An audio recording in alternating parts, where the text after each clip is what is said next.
Monsieur le recteur de l'Université d'Abomey-Calavi, Mesdames et Messieurs les vice-recteurs, Madame la secrétaire générale, l'assistant comptable et toute l'équipe rectorale, Messieurs les anciens recteurs, Messieurs les recteurs des universités publiques et privées, Messieurs les anciens responsables de l'université d'Abomey-Calavi, chers collègues enseignants, chers parents, membres du personnel administratif, technique et de service, chers étudiants, tous grades confondus, Mesdames et Messieurs, chers journalistes, chers communicateurs, chers invités, c'est avec un grand honneur et un profond sentiment de gratitude à l'égard du conseil scientifique de l'université d'Abomey-Calavi que je me mets devant vous ce matin pour contribuer à l'inauguration de l'année académique 2023-2024 lors de cette cérémonie solennelle organisée par l'université d'Abomey-Calavi.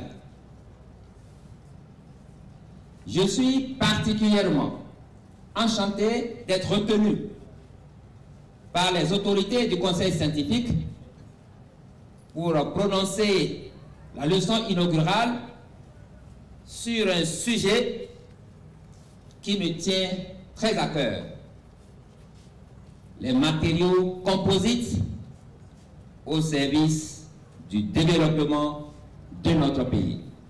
S'il vous plaît.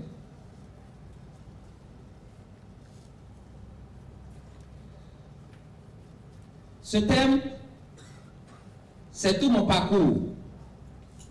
Je n'ai fait que ça dans ma profession de professionnel ingénieur. Je n'ai fait que ça dans mes travaux de recherche. Je n'ai enseigné que ça. Je ne vis que ça.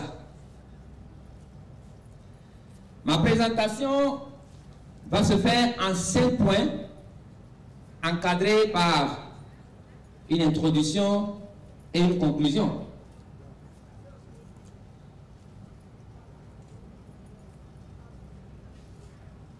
Les pays en voie de développement, comme le Bénin, font face à beaucoup de défis en matière d'infrastructure dans mes domaines. J'ai cité les transports, le logement, l'énergie, l'eau, l'agriculture, etc. Face à l'ampleur de ces défis, il ne nous reste qu'à prendre des initiatives pour trouver des solutions innovantes elles n'existent pas totalement. Il faut les innover, ces solutions. Parce qu'elles doivent être des solutions durables. Des solutions qui doivent être économiquement viables pour durer dans le temps. Et c'est là que s'invitent les matériaux composites. Il s'agit de quels matériaux composites précisément? Ce n'est pas les matériaux composites auxquels nous sommes habitués. Il s'agit des matériaux composites qui nous permettent de faire face aux problèmes des infrastructures dans notre pays. Des matériaux composites que nous pouvons mettre au point à partir de nos matériaux de proximité et à partir de ce que nous pouvons considérer comme déchets industriels comme agricoles pour régler les vrais problèmes qui vont changer notre vie de façon durable. C'est de ces matériaux composites que je veux très rapidement donc vous entretenir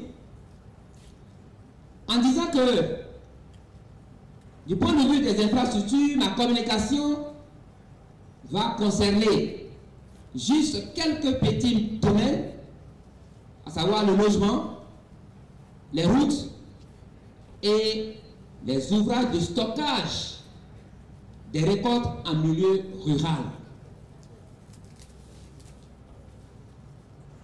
Concernant le logement, il faut le dire, c'est ces entités physiques qui nous accueillent chaque jour que Dieu fait, que nous vivions en ville ou au village. C'est ça ce que nous voulons appeler ici le logement. Le logement dans notre pays souffre de beaucoup de problèmes. Lorsque vous prenez le niveau rural, pour la plupart de nos contrées rurales, voilà la vraie physionomie de notre logement. C'est là. Et figurez-vous, l'ensemble donc de ces infrastructures que vous voyez, elles pèsent plus de 60% en termes de nombre en milieu rural. Pour nous qui vivons aujourd'hui ce niveau de développement presque mondialisé, est-ce que notre jeunesse, est-ce que nous-mêmes, après avoir consulté les GSM, regardé les télévisions avec les images les plus belles des régions que nous appelons les régions urbaines, êtes-vous sûr que nous n'allons pas assister à ce que vous voyez là ici? Plus personne ne veut vivre là. Tout le monde veut aller là où on peut aller vivre et avoir l'électricité, avoir l'eau courante, avoir des voitures qui vont circuler sur des routes confortables, rencontrer des personnes soi-disant joyeuses. C'est ça, c'est là où ils vont. Il n'y a aucun espoir dans leur tête. Mais ils ont vu, ils ont entendu parler qu'en ville, là-bas, il paraît que c'est mieux. Les maisons sont plus belles. C'est ça ce que nous appelons l'exode rural, qui s'accompagne avec un autre phénomène, on va y revenir, l'immigration. Vous devinez la suite de la population dans nos contrées rurales, après le départ de ces braves personnes, hommes et femmes, eh bien, c'est notre développement endogène qui prend un coup. Les campagnes se vident. Eh bien, bonjour la ville, bonjour le milieu rural, bonjour le milieu urbain. Qui les attend en ville? Personne. Ils sont accueillis dans les bidonvilles. C'est ça, les bidonvilles. Dans chaque ville, on a nos bidonvilles. Qui les accueillent? C'est des tôles, c'est des pailles, c'est des tôles plaquées. C'est là ils vivent. Et pour vous donner un ordre de grandeur, Lorsque le logement en bidonville est amélioré, voilà son visage. C'est l'état du logement, ça, dans nos contrées rurales comme urbaines.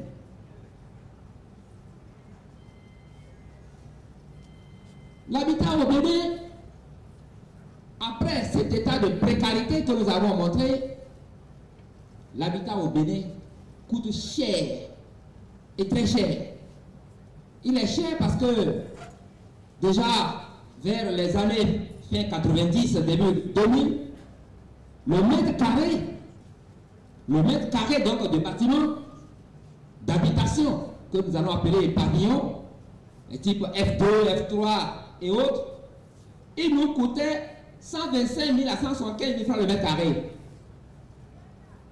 De nos jours, il faut compter plus de 300 000 francs le mètre carré pour imaginer avoir un logement. 300 000 francs le mètre carré. Si vous avez un F2, un F3, un F4, calculez vous-même la superficie de cette chambre-là, 9 mètres carrés, 10 mètres carrés, 12 mètres carrés, faites la somme, multipliez par ce nombre, 300 000 francs le mètre carré au moins. Ça, c'est pour les constructions d'envergure moyenne, de confort moyen, qu'il faut appliquer ce logement, qu'il faut appliquer ce coût. C'est ça, le coût du logement. Aujourd'hui, dans notre pays, le Bénin. Dans ce coût, le gros œuvre, ce que nous appelons donc les travaux de terrassement, les fondations, les murs, les dalles, les charpentes, c'est tout ça qui rentre dans le gros œuvre. Le gros œuvre pour les constructions moyennes, il pèse presque 70% du montant total d'un bâtiment. Et ce gros œuvre, on va parler après. Vous allez voir que si on peut arriver à influencer le coût du gros œuvre, c'est que nous avons donc augmenté la capacité des promoteurs de maisons.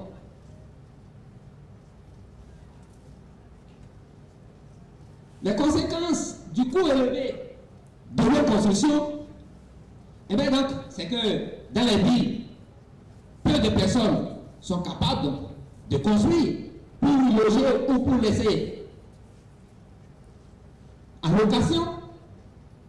La demande est plus forte que l'offre. Les coûts sont élevés. Et comme tout le monde ne peut pas être content de ces situations, on en aboutit à des frustrations qui peuvent évoluer jusqu'à ce que nous soyons donc obligés de constater un exode rural, les sentiments d'extrémisme, ce fléau, l'extrémisme, qui amène notre jeunesse, notre population dans tous les sens, y compris leur récupération par des groupes extrémistes très violents, ou si ce n'est pas le cas, c'est la jeunesse qui croit que l'avenir se trouve dans les pays du Maghreb. Il faut prendre le départ pour traverser la Méditerranée et vous connaissez la suite. C'est ça. Le coût élevé des constructions, voilà les conséquences sociales.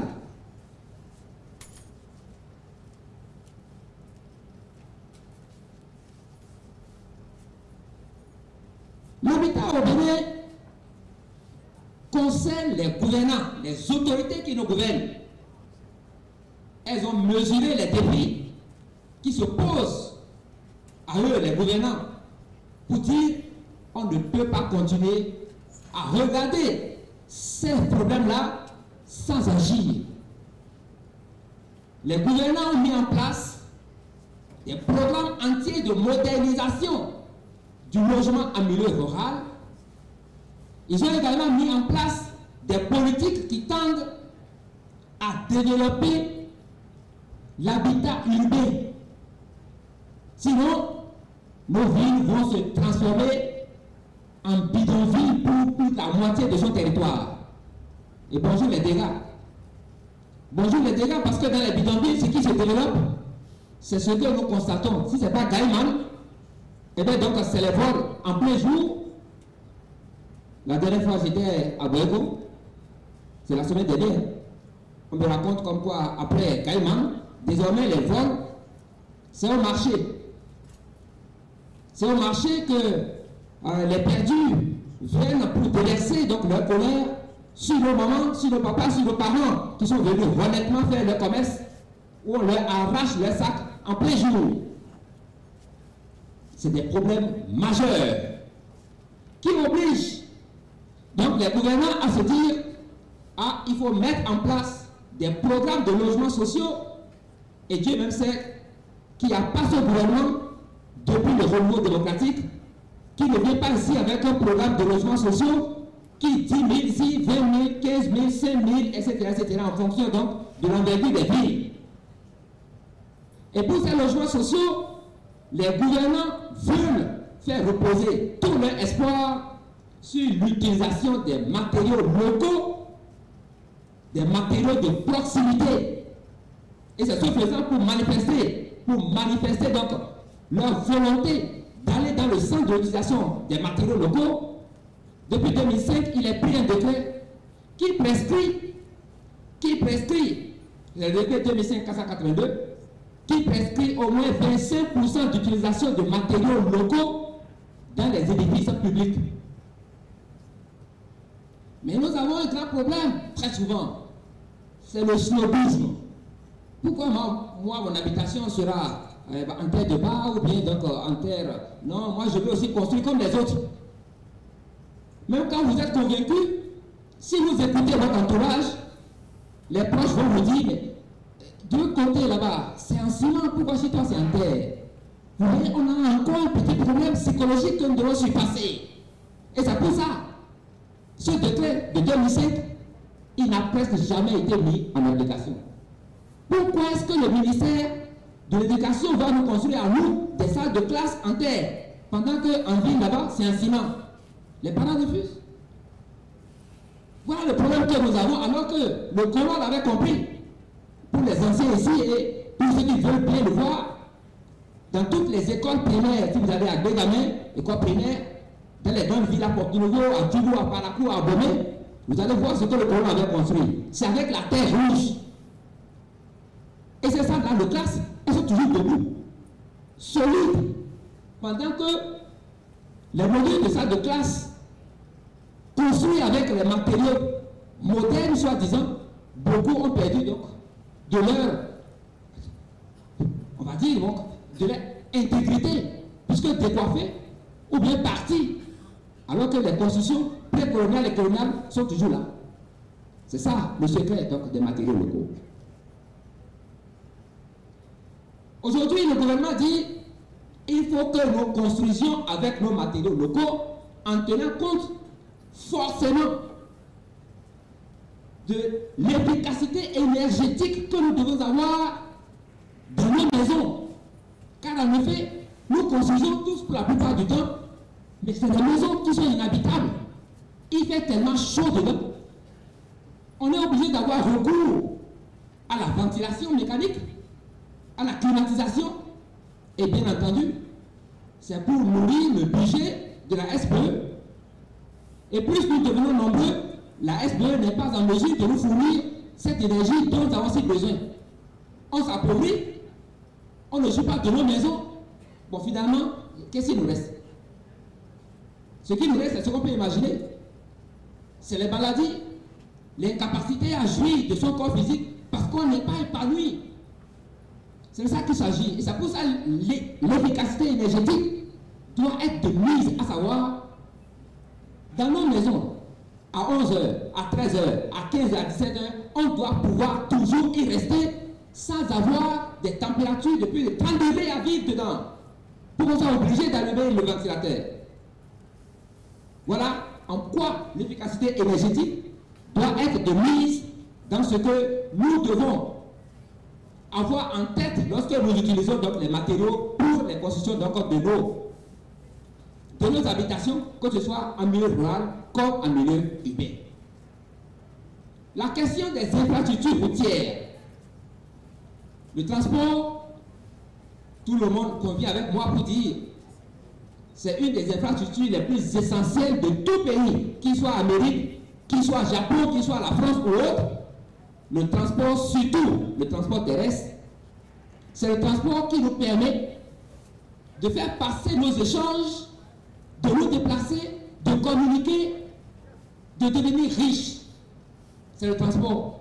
Et ces images, elles sont parlantes d'autant plus que, vous voyez, à gauche, nous avons tous ces camions qui, pour amener les engrais dans nos localités rurales, qui, pour prendre les produits agricoles qui sont destinés à nos usines ou pour être exportés. Et en ville, le visage, vous le voyez ici, nos routes. Je crois que la route de Calavi, pour les habitants de Calavi qui travaillent à Cotonou, ils vous diront tout le calvaire qu'ils vivent tous les jours.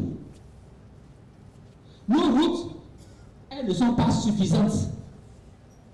Nous sommes obligés de rationner l'utilisation de la route. Vous voyez ces camions-là? Eh bien, on les oblige à attendre d'abord que certaines catégories de véhicules passent. En ville, vous le vivez également, les camions ont des heures de circulation. Pourquoi? La route ne suffit pas. La route coûte très cher. La route, c'est principalement d'abord les matériaux. La route, c'est quoi? C'est une superposition de matériaux bien compactés, reposant sur un sol qui lui-même est capable de prendre la charge de ce trafic-là. C'est ça une route. Et cette route-là, pour la construire, elle nécessite des quantités énormes de matériaux. Pour ceux qui sont un peu attentifs, si vous regardez de Akasato pour aller vers Alada, des travaux de construction de la route ont repris, vous allez voir les montagnes de matériaux qui sont mobilisés pour être utilisés afin de pouvoir constituer aisément les fondations, les couches de base et les couches de roulement de ces routes-là. Pour construire les routes sur l'ensemble du territoire, il y a un certain nombre de problèmes dans certaines zones. C'est notamment la zone sud du Bénin.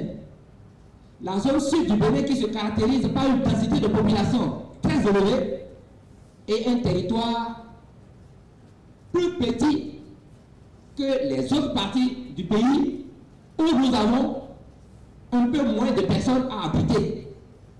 Le sud du Bénin nécessite, au regard de son développement socio-économique, beaucoup plus d'infrastructures. Mais il n'y a pas de matériaux. Il n'y a pas de matériaux moins chers. Nous avons sur cette carte donc les parties grisées foncées là que vous voyez. Ces parties-là, c'est les parties, nous sommes bien sûr au sud de la Lama. Les parties grisées là, c'est les parties qui contiennent ce que nous appelons les sols latéritiques. Ou en technique, nous appelons gravelleux latéritiques. C'est des matériaux que dans notre jargon, nous appelons des matériaux nobles. Des matériaux faciles à compacter. Parce que la granulométrie est tellement continue que si on prend la disposition technique, il est facile d'obtenir donc une couche très compacte, le maximum que possible, grâce à cette grave latéritique-là. Remarquez donc, nous sommes ici, donc c'est le plateau de Sakété. Les parties grisées là, c'est les zones donc, de Porte-Nouveau, donc de Sémé que vous voyez là. Là. Donc c'est les zones au sud d'Alada. Là c'est Fouébé, un peu au nord donc de Fouébé également. Nous avons ces zones latéritiques avec l'ampleur des travaux que nous avons entrepris depuis 1960 à ce jour. Le gravelleux latéritique est terminé. C'est arrivé à épuisement déjà depuis donc les années fin 90. C'est terminé. Voilà un matériau qui ne se renouvelle pas. Voilà qu'on est obligé de construire. On est obligé de continuer par construire. Tous les gouvernements construisent. Mais il n'y a plus de matériaux. Alors au sud du Bénin, ce qui nous reste comme matériau, c'est ce que vous voyez là, donc en jaune pur. C'est ça ce qui nous reste donc comme matériau qui se retrouve dans les plateaux, les 7 plateaux du sud donc du Bénin. 3 au sud de la Lama, 4 au nord de la Lama. Mais le sable silteux, le sable latéritique que nous appelons la terre de bar, c'est ça ce qui nous reste, c'est ça que nous avons. Ce n'est que ça que nous avons. Mais voilà un matériau qui est tellement capricieux parce que c'est un matériau qui contient plus de 50% de poussière. Ces poussières-là, on les appelle des grains très fins. C'est des grains de diamètre inférieur ou égal à 0,08 mm. Ce n'est pas perceptible à l'œil. Du fait de cette grande poussière qui se retrouve dans le sable silteux, une fois en contact avec l'eau, et bien donc ce matériau devient très plastique. Ce n'est pas un matériau qu'on peut compacter, ce n'est pas un matériau qui est facilement utilisable. Or, il faut continuer par construire au sud du pays. Que faire alors? Il faut parcourir des centaines de kilomètres pour aller chercher le bon sol à Dija, à Dan, à Koulekame et autres. Le coût de ce transport, il faut le mettre où? Sur le coût donc, du projet de construction de la route. Et c'est pour ça, les routes donc, au sud du Bénin, c'est des routes qui nous coûtent très cher. Je vais vous donner un ordre de grandeur. Vers les années 2000 à 2005, 1 km de route,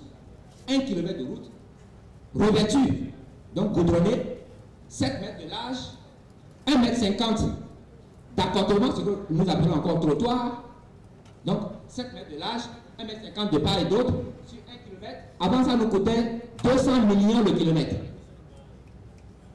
Aujourd'hui, du fait des coûts de transport, aujourd'hui, cette même route, elle nous coûte plus de 500 millions.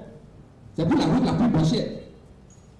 Donc imaginez si on veut construire une route qui a 50 km, il faut multiplier 50 km, il faut prendre 25 km et multiplier par 1 milliard. Est-ce qu'on a cet argent? Non. On a oublié d'aller le passer. On s'endette presque à l'infini. Je ne sais pas à quelle génération on va finir de payer nos dettes de 1970 pour venir à celle de 80 et celle que nous contactons aujourd'hui. Parce qu'on est obligé de construire les routes quand même. Les routes à construire dans le contexte que vous voyez, et bien donc ces routes-là, on ne peut pas continuer donc pas les construire de cette manière si on veut garder une certaine légitimité pour continuer à faire face aux problèmes des syndicats et à nos problèmes nous-mêmes. Nos routes nous appauvrissent dans leur état actuel. Dans nos villages, qu'est-ce qui se passe? Nos parents ont la santé nécessaire, l'efficacité nécessaire pour nous produire tout ce que vous voyez là. Maïs, riz, légumineuses. Nos parents, ils ne sont pas des paresseux. Nous jouissons d'une relative autosuffisance, nous allons dire. Surtout en ville. Mais en milieu rural, malheureusement, ce n'est pas le cas parce que en milieu rural, voilà comment nos parents donc, vivent. En milieu rural, j'ai découvert ces ouvrages grâce à un projet qu'on appelle le projet d'intervention locale pour la sécurité alimentaire dans les années 1998. J'avais été recruté comme consultant. C'est un projet qui a été mis en place avec le financement de la Banque mondiale par les autorités du ministère en charge de l'agriculture. J'ai découvert à travers donc, ce projet-là qu'en milieu rural, eh bien, nos parents préfèrent mettre les cultures alimentaires, je ne vais pas parler de cultures vivrières, parce que parler qu'il y a maintenant donc, des précisions. Nos parents mettent les cultures dans les greniers, ce qu'on doit manger depuis la récolte de l'année 2023 jusqu'à la récolte prochaine de 2024, le nécessaire à manger est mis dans les greniers. Mais ces greniers-là, c'est toute une richesse. C'est des greniers, je vais encore revenir un tout petit peu dessus, rassurez-vous, je vais finir dans les 40 minutes qui m'ont été données. Ces greniers-là, c'est des greniers de capacité au plus égal à 1,5 tonnes de récolte. Donc, il arrive que parfois, eh bien, les produits finissent avant les prochaines récoltes. Les camarades, les collègues donc, de l'agronomie savent ce qu'on appelle donc la période de soudure. Nos parents qui avaient produit les excès de riz, de maïs, de légumineuses, les greniers étant vidés, ils sont obligés de retourner donc, sur les marchés humains pour acheter ce qu'ils avaient vendu. Bonjour la pauvreté. Bonjour l'insécurité alimentaire. Bonjour l'exode rural. C'est ça le problème de la conservation des récoltes en milieu rural. Donc, au total, du point de vue des infrastructures, il faut retenir que des urgences doivent être faites et ça concerne notamment la modernisation des habitations rurales et urbaines, l'augmentation de la capacité de stockage des récoltes en milieu rural et il faut bien entendu bien repenser la question de l'utilisation des matériaux locaux pour la construction donc, de nos infrastructures. Si nous voulons continuer d'avoir un environnement agréable, un environnement prospère, des populations qui sont épanouies. Voilà ce que nous devons faire. Et pour le faire, il faut se rappeler que les infrastructures que nous avons utilisées jusqu'à ce jour sont des infrastructures qui ont été mises en œuvre par l'utilisation de matériaux que nous appelons donc les matériaux conventionnels. C'est-à-dire les matériaux dont les caractéristiques physico-mécaniques, géotechniques sont connues, normalisées, réglementées. C'est ça les matériaux conventionnels. Et pour le commun des mortels, c'est les matériaux que nous appelons ciment, sable, gravier, fer à béton, carreaux, etc. etc. C'est ça les matériaux conventionnels. C'est les matériaux que les professionnels de la construction considèrent pour pouvoir monter leur projet et pour les mettre en œuvre. C'est ces matériaux conventionnels qui sont notre mort. Parce que chaque jour que Dieu fait, le coût de ces matériaux ne fait qu'augmenter pendant que la quantité d'argent qui rentre dans notre poche n'augmente pas au même rythme. Donc, notre premier mot, c'est les matériaux conventionnels. Et voilà donc le premier problème, c'est le coût élevé. Ces matériaux, on va parler de rareté en ce qui concerne par exemple les matériaux de la route. Parce qu'aujourd'hui, si vous prenez le sable silteux du cordon du littoral, depuis Grand Popo jusqu'à venir à Sénécoji, on avait encore quelques gisements donc, de sable silteux, un matériau très noble, un matériau facilement compactable. Mais ce matériau, il est arrivé à épuisement. C'est fini, il n'y en a plus, il n'y a que des trous béants qui sont là. Et il faut avoir peur que la mer ne sorte donc, de son lit comme il y a des menaces ces derniers temps. Oui, c'est ça. Dans les poches d'Alada et autres, le peu de gravure latérite qui nous reste, eh bien, ça a été entièrement occupé déjà. Nous avons encore un autre fléau, c'est l'empreinte environnementale que l'utilisation des matériaux conventionnels nous cause. Et les conséquences, c'est ce que nous vivons aujourd'hui. On est 15 novembre, aujourd'hui il continue de pleuvoir comme en octobre, comme en septembre. Le dérèglement climatique, c'est suffisamment grave si nous allons continuer par utiliser les matériaux conventionnels. Les matériaux conventionnels, on en est tellement habitué qu'on se demande si parfois on n'a pas perdu la raison. Vous prenez tout le littoral de Cotonou jusqu'à Grand Popo ou même jusqu'à Sénécoji, les constructions en bordure de mer sont faites avec des matériaux conventionnels, ciment, sable, gravier, qui sont des matériaux tellement sensibles à l'environnement aussi riche que celui donc, du bord de mer. Et il y a certains phénomènes, je ne vais pas vous parler donc des thèmes trop techniques, mais je parlerai de la carbonatation. La carbonatation est un phénomène qui fait vieillir très rapidement le mortier et le béton. Le mortier et le béton, ils vieillissent et puis ils continuent à tomber. Les résultats, vous voyez, avec quelle fréquence on renouvelle la clôture de l'aéroport de Cotonou. C'est ça. On peut continuer à utiliser ça. Nos parents qui construisent, qui ont une maison à Figosa et tout le long, ils continuent de construire toujours avec un ciment, sable, gravier. Les corrosions sont là, ils sont fatigués de réparer les maisons. C'est les problèmes des matériaux conventionnels, ça. Alors, chef, je n'ai plus la communauté. Je fais quoi là? Voilà, c'est fini ça, voilà. Très bien. C'est quoi la solution? La solution aux matériaux conventionnels, c'est les composites que nous devons mettre au point en utilisant au maximum possible les matériaux de proximité. C'est quoi un composite? Un composite, c'est le schéma là que vous devez donc retenir. Un composite, c'est une matrice plus des renforts. La matrice, elle peut être cimentaire, argileuse, bitumineuse ou polymère. Et les renforts, c'est tout ce que vous pouvez penser donc à utiliser, pourvu que donc ces renforts-là, ils puissent prendre les efforts, c'est-à-dire donc lorsqu'on va appliquer donc des charges sur le produit qui a été mis au point avec le composite, pour que les renforts puissent reprendre donc ces efforts-là, soit de traction, soit de compression, soit de flexion, de manière à ce que le matériau ne se rompe point. C'est ça un composite. Les composites sont très utilisés dans presque tous les domaines. La santé, l'aéronautique, les bâtiments, les routes, etc. etc. Mais non pas donc des composites qui vont utiliser comme constituant les matériaux de proximité, les renforts sous la forme donc de déchets agricoles, industriels, etc. etc. Et en ce sens, nous pouvons dire donc que si vous regardez donc cette belle villa, qui va me dire le contraire, que ce n'est pas une maison vraiment petite, jolie, faite avec des matériaux locaux. Et dites-moi s'il vous plaît, qui n'est pas comptable de cette maison-là? C'est ça. C'est les matériaux locaux, ça. On est capable, avec notre belle jeunesse, les techniciens que nous avons donc dans le domaine, oui, on est capable donc de l'avoir aussi jolie que cette image-là. C'est les matériaux composites, utilisés ici donc pour les constructions résidentielles.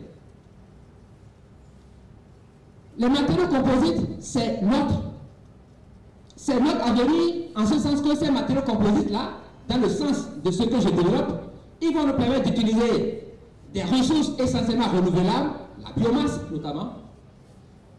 Ces composites-là, ils vont nous permettre de valoriser les résidus agricoles. Je vais vous conter une petite histoire en 30 secondes pour dire, quand j'étais directeur de cabinet de l'enseignement secondaire technique et professionnel, nous avions rendu visite à nos jeunes sortis du lycée technique agricole Medji de Sékou, dans les zones de Sakété, où nous avons découvert 5 jeunes titulaires du DAP qui sont installés pour exploiter le palmier à huile. Je vous dis, dans les années 2010-2011, ces enfants-là, ils faisaient un chiffre d'affaires de plus de 100 millions de francs CFA. Et leurs produits ne sont pas amenés au marché. Le grand voisin du Nigeria, c'est de là que les camions viennent, ils prennent directement les produits à la ferme. Nous avons constaté que ces jeunes-là, du fait que les coques du noix de palmiste étaient en quantité très industrielle, ils les utilisaient pour pouvoir non seulement donc durcir la piste pour permettre aux tricycles, aux camions de venir chercher donc, le palmier à huile ou l'huile de palmiste, mais ils utilisaient également donc ces coques-là pour pouvoir faire du béton. Je vais en revenir.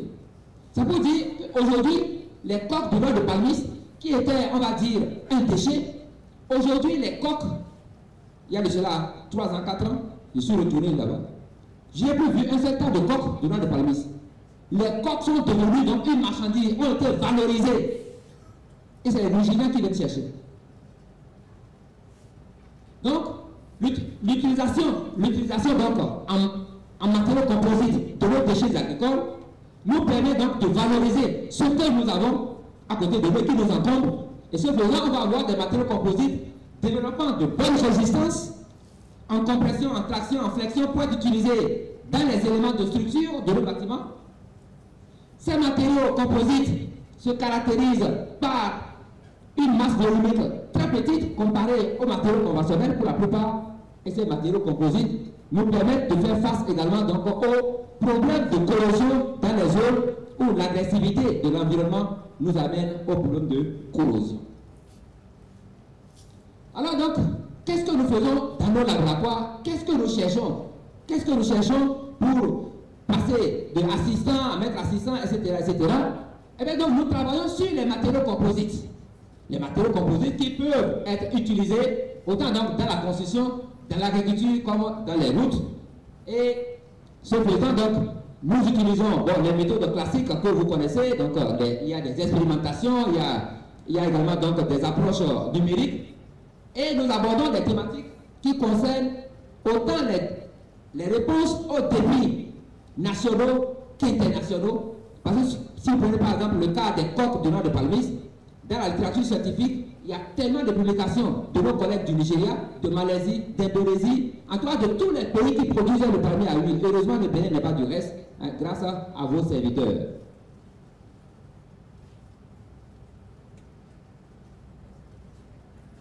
Les matériaux composites sur lesquels nous travaillons, c'est les matériaux composites à matrice cimentaire avec utilisation des déchets agricoles. Nous avons mis donc, sur notre table que peu de personnes ont visité. Vous voyez, on est tellement déformé dans la tête. On se dit, mais c'est quoi ces déchets-là? Depuis là, personne n'a regardé au presse. Voilà, nous avons mis ici quelques déchets agricoles. Je vois ici les scies de bois, les gousses de mil. Nous avons les balles de riz. Nous avons les déchets de canne à sucre. Et bien donc, c'est ces déchets-là. Nous avons ici donc les coques de noix de palmiste. C'est tous ces déchets-là que nous utilisons pour pouvoir développer les composites à matrice cimentaire ou donc à matrice argileuse, à matrice bitumineuse, à matrice polymérique pour développer donc nos composites. C'est ce que donc, nous faisons dans nos laboratoires. Et je vais m'attarder un tout petit peu sur le matériau qui a été utilisé pour cet ouvrage-là que nous appelons le grenier. C'est ça le grenier. Et voilà un prototype donc, de grenier que nous vous avons amené également. Donc ici, c'est un ouvrage magique, imaginé par vos parents. Dans cet ouvrage, si les récoltes ont été bien traitées, malgré les échanges thermiques du matin au soir jusqu'à la nuit, du 1er janvier au 31 décembre, lorsque le maïs, les légumineuses, le riz sont stockés dans ces ouvrages, le produit ne pourrit point. Donc voilà un matériau avec un pouvoir thermique tellement limite qu'il ne permet pas à ce que les grains pourrissent. Tout le monde sait que les grains sont vivants. Ils ne pourrissent pas. Voilà un matériau qui est tellement durable dans le temps. Les greniers, le grenier a une durée de vie de plus de 50 ans. Plus de 50 ans. Donc, voilà un matériau magique. Nous nous sommes dit, ce matériau-là, il faut le caractériser au laboratoire. C'est-à-dire, il faut pouvoir définir ses propriétés physiques, mécaniques, géotechniques et thermiques pour le comprendre. C'est ça qui fait donc l'objet de certaines de nos publications. Et donc, vous avez là donc le grenier. Il est construit, ce grenier-là, il est construit à base d'argile de termitière. Il est construit par addition de fibres de tiges de riz ou autres tiges végétales. Il y a fait des ajouts du point de vue décoction de Norée, Parkia biglobosa, pour ceux qui s'intéressent à ce matériau-là. Et donc c'est l'extrait qui est mélangé avec les fibres et l'argile de termitière. C'est ça qui nous permet donc d'avoir le matériau de ces greniers. Et un exemple est donné ici. Nous l'avons fait fabriquer au village. On n'a rien changé. Mais on a simplement étudié et on a compris ce matériau-là. Et bien donc, nous avons voulu mettre un similaire en place en utilisant la terre de barre. Parce qu'on ne peut pas, si on veut faire des utilisations industrielles, on ne peut pas à chaque fois aller chercher donc l'argile de termitière. Les termitières, on n'en a pas suffisamment, mais la terre de barre, on en a suffisamment. Et c'est pour ça, par similarité avec le banco qui a été utilisé pour les greniers, nous avons développé donc également des moitiés de terre à base de la terre de barre. C'est cette terre-là de barre donc, qui fait l'objet donc de ce développement. Et nous avons donc obtenu un mélange moitié de terre qui est constitué de terre de barre renforcée avec des fibres de tiges de riz que nous sommes allés chercher à Zinguier. Et après les différents essais faits au laboratoire, nous avons compris que c'est un matériau qui a de très bonnes résistances en traction comme en compression. Ça c'est très bien pour l'ingénieur, un matériau de ce genre, parce que la plupart de nos éléments de construction travaillent soit en compression, soit en traction, soit en flexion ou combiné. Eh bien, l'ingénieur aime des matériaux de ce genre. Nous avons également remarqué que le matériau banco de mortier mis au point avec la terre de barre développe également de bonnes propriétés thermiques, ce qui permet donc de l'utiliser, ce qui permet donc de le proposer pour pouvoir donc être le matériau pour les briques donc des murs des bâtiments. Nous avons également donc utilisé la terre de bar que nous avons donc mélangé avec le sable et nous avons obtenu donc des mélanges qui peuvent nous permettre donc de faire les différents remblais. Vous savez que donc quand on construit les ponts et autres, on a beaucoup de remblais à faire. Je me rappelle lorsqu'on inaugurait les ouvrages de l'échangeur de Godomé, lorsque la délégation gouvernementale était arrivée, des questions avaient été posées aux techniciens chinois qui ont fait les travaux, surtout pour les remblais. Regardez la hauteur donc des remblais. Il avait été posé la question de savoir est-ce que les universitaires sont au courant de ce que vous avez mis là au point ici, est-ce qu'ils sont impliqués en utilisant la terre de bar pour faire ces grands remblais? Est-ce que vous êtes sûr que ça va tenir? Oui. Les entreprises chinoises étaient venues à l'université, le professeur Aloba est informé de ça. Ils sont venus voir ce que nous faisions donc avec la terre de bar et courageusement, tout qu'on peut l'imaginer, ils ont mis en application sans spécification technique particulière ce que nous on avait donc comme résultat de laboratoire pour pouvoir faire les remblais de Godomé. Cette terre de bar plus ajout de sable et au ciment. Vous savez que ça contient un remblai. Sa première propriété, il faut qu'il soit suffisamment compact pour continuer par reprendre les charges qui s'exercent sur l'ouvrage sans se déformer. Sinon, on va perdre encore l'ouvrage. Ça, donc, c'est les applications que nous avons eu à faire donc, dans nos laboratoires qui ont permis donc cette utilisation massive de la terre de bar. Et c'est cette même terre de bar aujourd'hui, si vous allez de Sélécogie à Porte-Nouveau, vous allez voir les quantités de terre de bar que l'entreprise chargée des travaux est en train de mettre par terre. Par le passé, ils n'osaient pas le faire. Et nous suivons ces travaux parce que nous devons confirmer nos résultats de recherche. Et c'est comme c'est nos anciens étudiants qui sont pour la plupart là-bas, nous avons des facilités de contact et nous avons donc des facilités pour pouvoir collecter également donc les données. Et bien donc, nous retenons qu'à l'issue de ces études-là, que la terre de bar, dans son état naturel, la terre de bar n'est pas adaptée pour l'utilisation donc dans les couches, comme matériau des couches d'assises donc de la chaussée. La terre de bar devra être renforcée. Comme il y a beaucoup plus de fils, si on prend le sable il est un peu plus grossier. La classe granulaire du sable, c'est 0 à 5 pour les sables de construction, alors que la terre de bar, elle, plus de 50%, c'est des fils, c'est des poussières. Donc on reconstitue le squelette du mélange pour obtenir un matériau dont la courbe pourrait permettre un compactage aisé, facile, efficace pour des ouvrages qui vont être durables. Là, nous avons utilisé l'argile pure que nous avons en quantité industrielle à Zobodomé. Cette argile-là, on en a également à Sémékoji. Pour ce qui est évalué du côté de Zobodomé, on a plus de 10 millions de tonnes.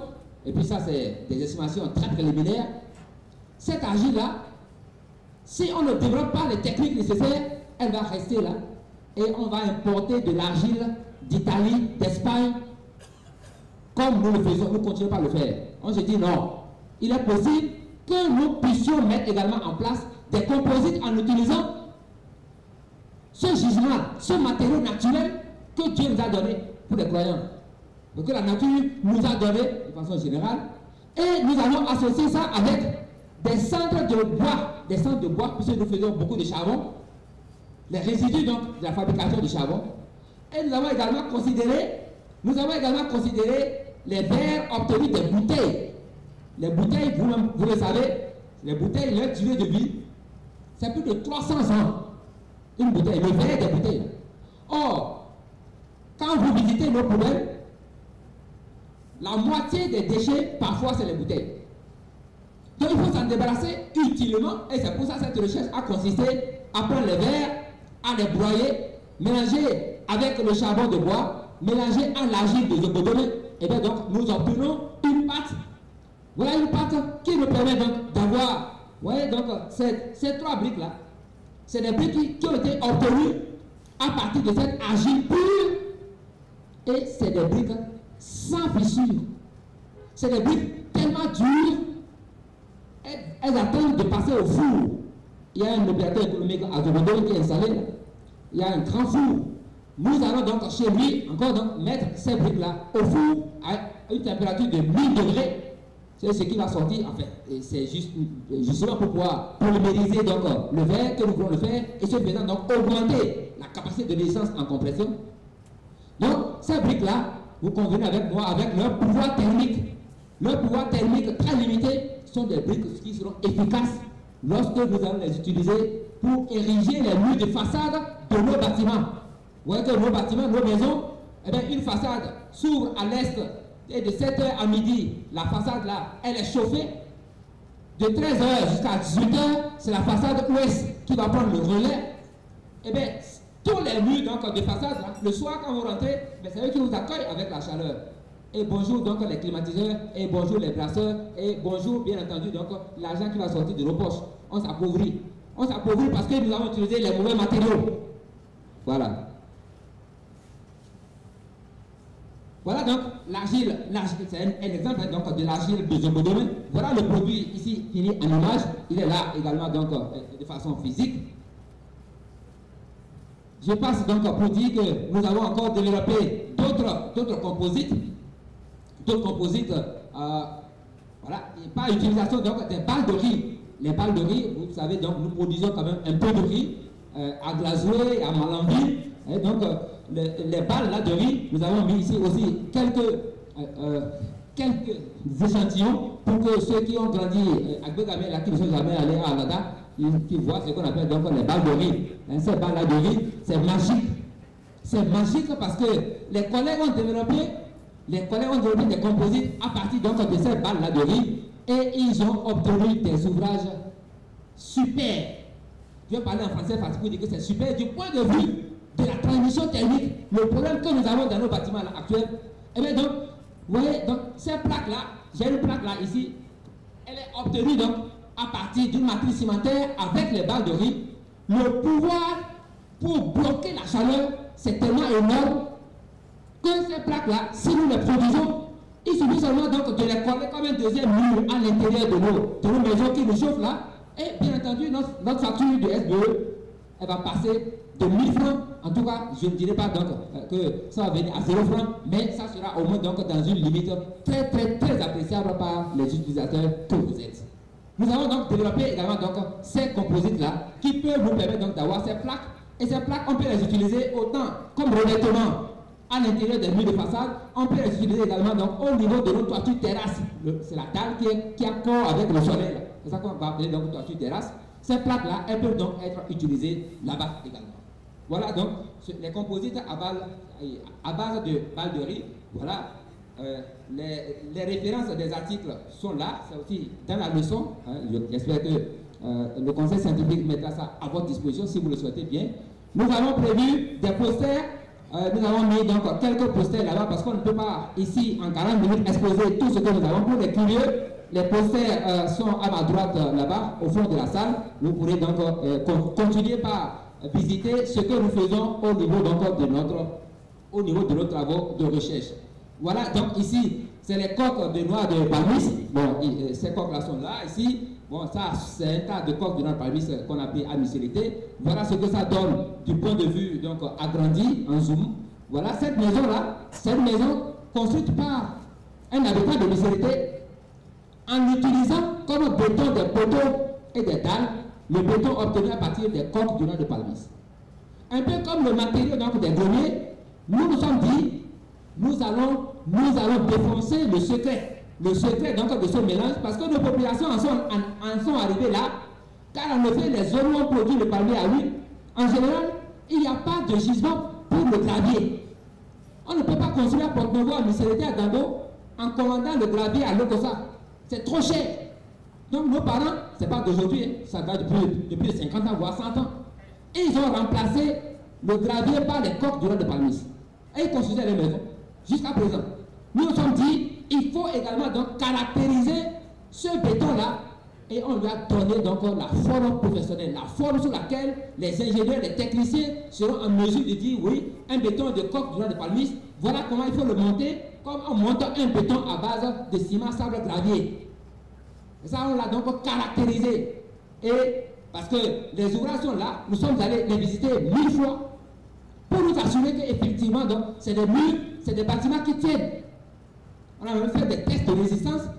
Vraiment, c'est une grosse découverte que nos parents ont. C'est ça, ce sur quoi on doit s'appuyer ça, pour construire de façon très durable dans notre pays. C'est le savoir-faire endogène. Voilà. Donc, nous avons caractérisé ce béton-là et nous le proposons, bien entendu, désormais, pour les constructions modernes. Nous le proposons, parce que c'est un béton maintenant presque normalisé, un béton donc qui pourra servir comme matériau pour les poteaux, pour les linteaux, pour les poutres. Et nous proposons également donc d'utiliser des briques à partir donc de la terre de barre, améliorer ou stabiliser pour pouvoir donc servir de matériaux donc pour les carcasses. Ce faisant, on va obtenir des bâtiments avec un gros œuvre à coût amoindri. Si nous utilisons donc ces résultats-là de recherche, et bien entendu, nous sommes allés plus loin pour dire également pour les dalles. Je dis ça donc dalles comme ça, mais dans le terme technique, c'est les planchers. Pour les planchers, les systèmes constructifs que nous adoptons en général, c'est des systèmes constructifs qui contiennent des houdis, hein, nous on appelle ça donc entre vous, et qui s'appuient donc sur des poutrelles et qui reçoivent donc une dalle de compression, que c'est la dalle de compression en réalité qui est donc houdis, et ces blocs-là, on les appelle techniquement donc les entrevous, ce que nos parents appellent les houdis. Alors donc, ça c'est pour les constructions courantes, c'est le système que nous utilisons ça.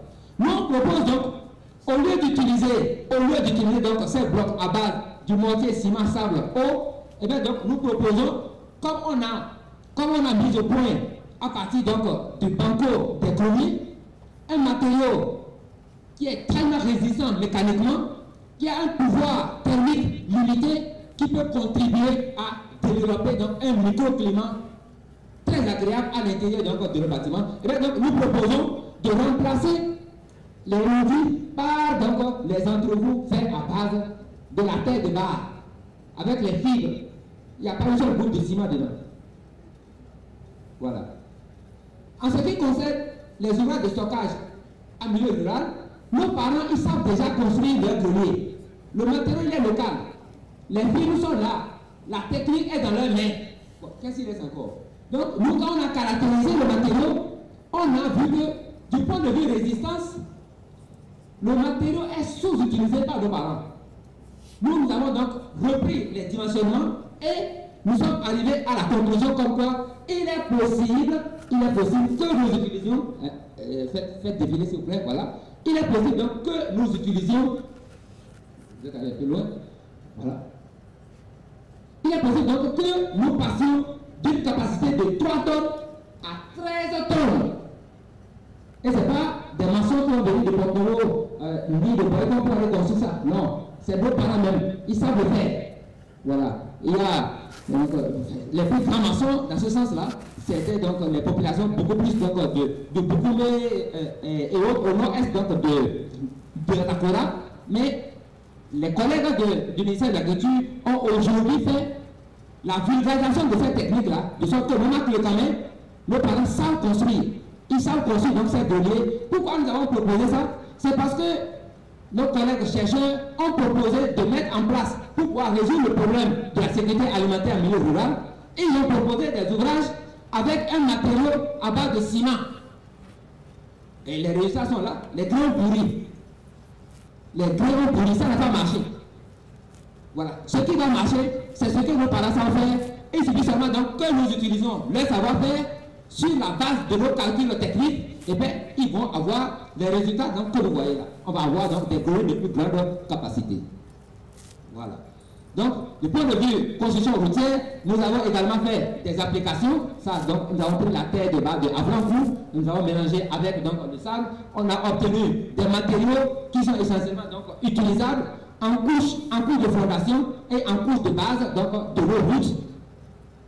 Et nous sommes allés plus loin avec l'utilisation pour le goudron donc qu'on appelle donc la couche de roulement, le béton donc qui va servir donc de couche de roulement. Nous avons fabriqué ce béton-là à base donc des coques de noix de palmiste. C'est nos collègues donc de l'université de Limoges qui nous ont aidés donc dans ce sens et les résultats sont là. nous avions eu l'opportunité de mettre en application, de vérifier donc ces résultats de recherche dans les laboratoires de Colas France, mais malheureusement il y a eu un changement de personnel, donc ça n'a plus marché. Et bien donc nous sommes en train de penser à remettre donc ces résultats-là à la CIRAT, l'agence donc gouvernementale qui s'occupe de la construction des routes. Tous ces résultats de recherche que nous avons, il faut pouvoir les mettre à la disposition de ceux qui peuvent les utiliser. Et c'est ce faisant que le ministère des Transports a mis en place donc, des comités dans lesquels nous nous retrouvons. Et ces comités ont pour membres donc, les entreprises qui réalisent les travaux de péage, les laboratoires privés, les universitaires, les cadres administratifs, pour pouvoir travailler sur les spécifications techniques pour les matériaux qui vont venir alternativement aux matériaux conventionnels, à savoir remplacer le sable filtré de Ouida de Porto-Novo, remplacer la grave latéritique d'Alada de Fouillobé par la terre de barre. Comme on a déjà le résultat de recherche, et bien donc on a mis là ensemble avec les autres acteurs pour que nous passions aux essais grandeur nature et que nous arrêtions les spécifications techniques. Vous savez donc que tout marché de construction est toujours accompagné d'un cahier de charges qui contient entre autres aussi les spécifications techniques. Pour le moment, les entreprises qui sont en train d'utiliser la terre là-bas, c'est sans les spécifications techniques approuvées par le ministère. C'est à leur risque, mais ils savent ce qu'ils gagnent dedans. Ils tapent la poitrine pour dire oui, nous on préfère utiliser la terre là-bas. S'il y a problème, on va revenir, il n'y a pas de souci. Et nous, ça nous arrange également parce que nous avons donc des rencontres au niveau international. J'ai nommé l'Association mondiale pour la construction de la route, AIPCR, où chaque pays vient, c'est une organisation qui existe depuis plus de 100 ans. Donc, chaque 4 ans, on se retrouve pour pouvoir échanger les résultats de recherche, surtout en ce qui concerne les matériaux dits marginaux, comme la terre de barre. Voilà, les matériaux qui n'ont pas de spécification. Donc, chaque pays vient, et puis en mutualisant, on finit donc par arrêter des recommandations que chaque pays va devoir exploiter, pourquoi pas pour arrêter ces spécifications techniques. Quand vous prenez donc le ministère en charge du cadre de vie et le ministère en charge des lignes, nous travaillons également donc dans des comités pour pouvoir arrêter les spécifications techniques en ce qui concerne les matériaux, également donc pour la construction des routes, mais également pour les blocs de terre. En utilisant la terre de bas, donc comment on peut faire donc des blocs de terre comprimés, des blocs de terre stabilisés au ciment. Voilà. Donc nous sommes fortement impliqués et nous sommes allés plus loin en établissant une coopération avec le laboratoire CNTP, c'est le laboratoire du ministère en charge du cadre de vie, en leur apportant l'idée de ce que nous voulons monter une chaire CNTP à l'école doctorale des sciences de l'ingénieur. Eux, ils peuvent avoir les moyens financiers à travers les projets de construction de routes. Nous, on a le savoir-faire, on a nos chercheurs, on a le cadre approprié. Alors pourquoi ne pas mettre en place cette chaire-là? Donc nous sommes dans les démarches et avec l'appui de nos autorités, bien entendu, nous allons en arriver à des conclusions qui pourront permettre donc, de continuer la recherche sur ces matériaux de proximité, parce qu'il faut dire, pour la plupart ici, on se débrouille pour sortir donc, les résultats. Nous les confrontons à ce que nos collègues des pays nous dit. Et Dieu merci, ça marche. Alors bon, pourquoi ne pas continuer? Si on a encore l'appui donc, de ceux qui peuvent nous accompagner, notamment en créant cette chaire-là, je crois que c'est la recherche qui va être conduite de façon plus épanouie. Donc au total, pour la vulgarisation de nos résultats, cette vulgarisation, c'est ça là déjà. C'est ça là déjà. Nous vulgarisons tout ce que donc, nous faisons. Vous voyez ça, je n'en ai pas parlé. Ce bois-là, c'est le renier. Nous proposons donc de mettre en place, de remplacer le ferraillage dans les poteaux, dans les raidisseurs, par donc des armatures en bois donc de renier. Le renier et les armatures transversales, là, c'est de rotin. Nous sommes allés jusqu'à donc également proposer pour le ferraillage de nos nervures, de nos poutrelles, voilà un dispositif comme ça, tout est essentiellement en bois. Moi, j'ai pris le risque depuis 2011 dans mon studio dans lequel je vis. Donc, le plancher, il est fait en utilisant donc le renier. C'est sur ça que je dors quand je vais à Natitengo. Voilà. Et je ne suis pas encore mort, il me semble. Voilà. Donc, alors,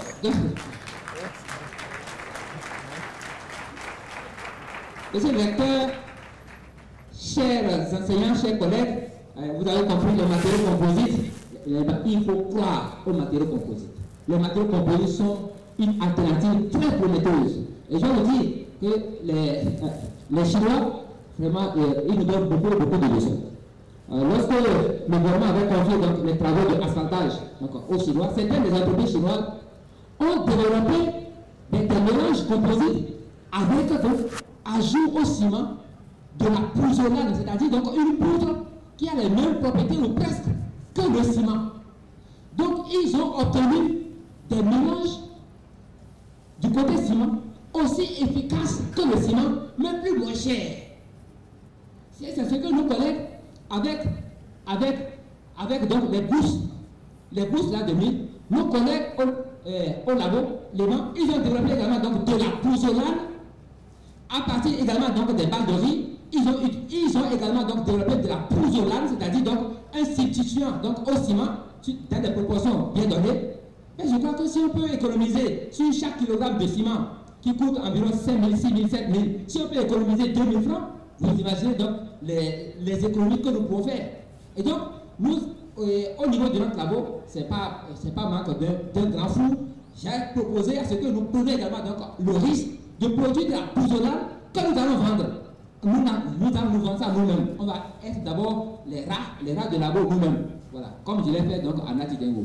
Voilà. N'ayez pas peur, l'avenir se trouve dans les matériaux composites et je crois vous avoir véritablement sensibilisé au regard de nos résultats que nous avons obtenus. Monsieur le directeur, chers vice-directeurs, merci de nous avoir donné cette grosse opportunité. Me semble-t-il, et sauf erreur de ma part, c'est la première fois depuis 1970 que les techniciens ont l'occasion d'entretenir la communauté scientifique sur cette thématique-là. Et vraiment, je vous remercie infiniment. Que le Seigneur vous bénisse.